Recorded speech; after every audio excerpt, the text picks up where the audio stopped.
see you there. I'm going to be your RPM today. Can you tell me your name and date of birth? Okay, I'm just going to look at your wristband and confirm. Alright, I'm going to put the head of the bed up. So working the height. Today I am also going to provide privacy. And I am doing tube feed per doctor's orders in your chart. Alright. I am going to listen to your bowel sounds.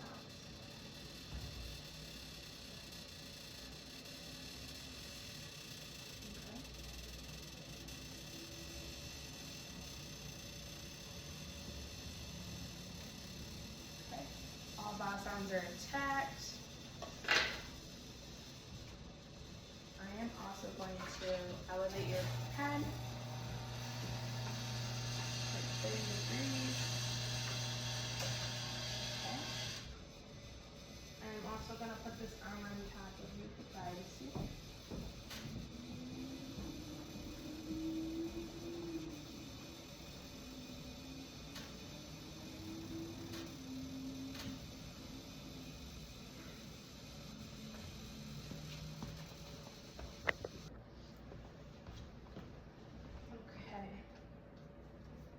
And now in centimeters, I'm going to measure the placement.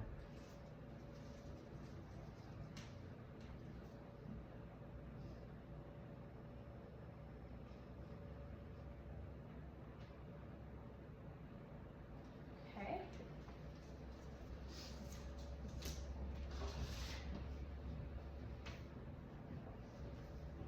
And I already have my 30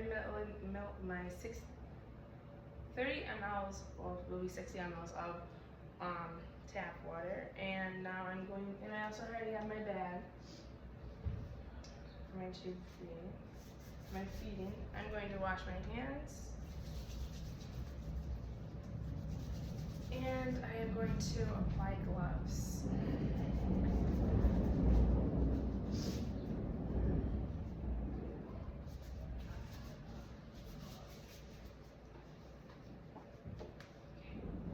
Now I'm going to open this away from me.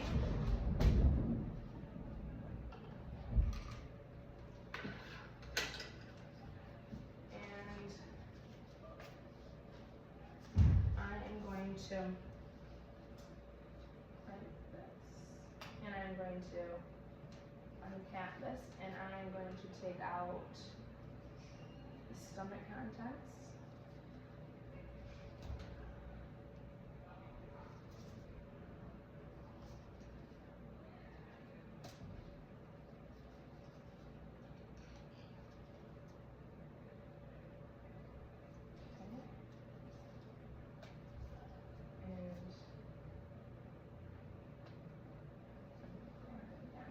And I'm going to put the stomach contents in here.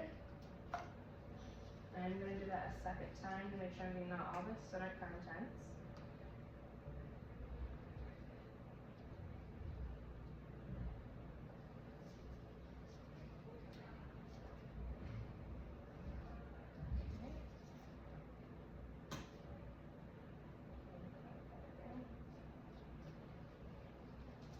And I'm going to put that back in there. Now I'm going to, since I dropped it on the floor, I'm going to take my gloves off. And I'm going to wash my hands again to get some supplies. Okay, and now I'm going to put gloves back on. Okay, now I'm going to bring my gloves back. Now I'm going to test the residual, the pH residual. Okay, and it is between 1 and 4, so that is good. I can continue with my tube feeding. Now I'm going to take the stomach acids and I'm going to put them back in.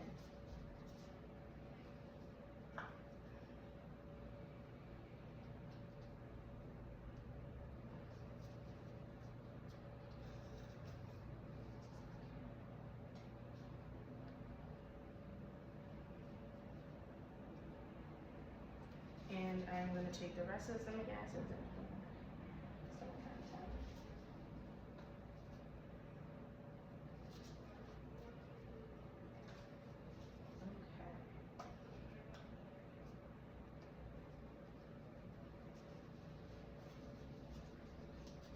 Okay.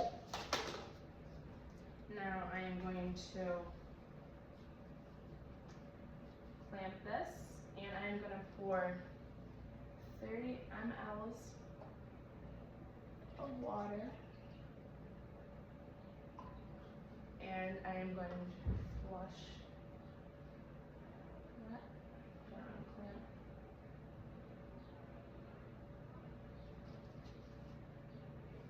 Let gravity do its thing. Okay.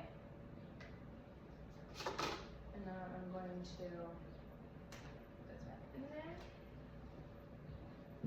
And I am going to prime my tube feet right here. I'm going to prime it.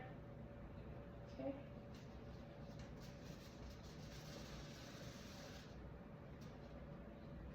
I'm going to lift the tube feet up. Okay. And I'm going to turn it on. And I am going to give my patient their call light, leave the head of the bed up, put the bed down to the floor, I'm going to leave the room. Okay, and now if you need anything, use your call light, and I'll be back to check on you in a few minutes.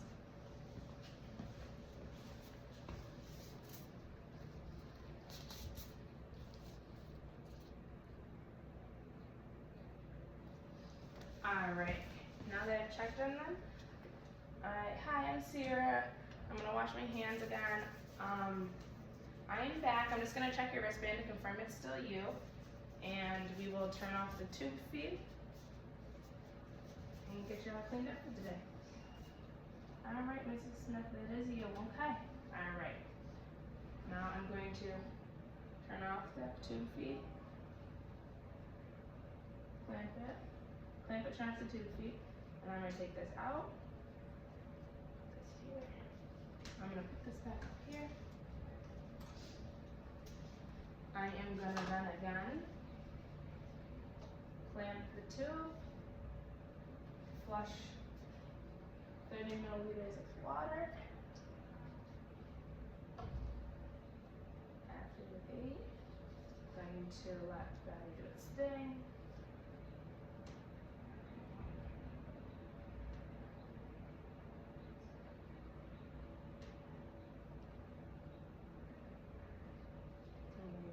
Off. Put the tube back on. Alright.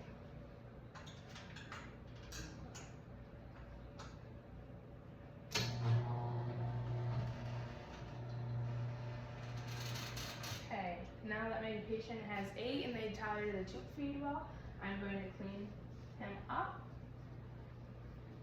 Remove all this, cover him back up. I'm going to clean all this up.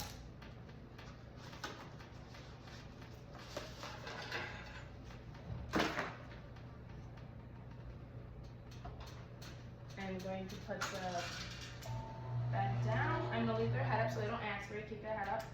The bed down to the floor. Give them their call light. And is there anything else I can do for you? Okay. I am now going to take my gloves off. I'm going to wash my hands, and I will document how the patient tolerated it, the consistency of how the patient,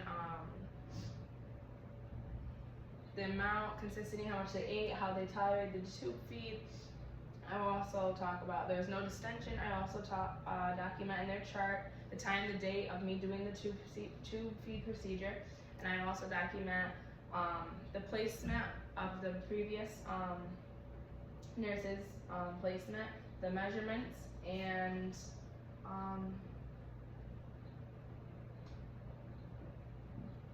if there's any redness around the area of where the tube feed goes.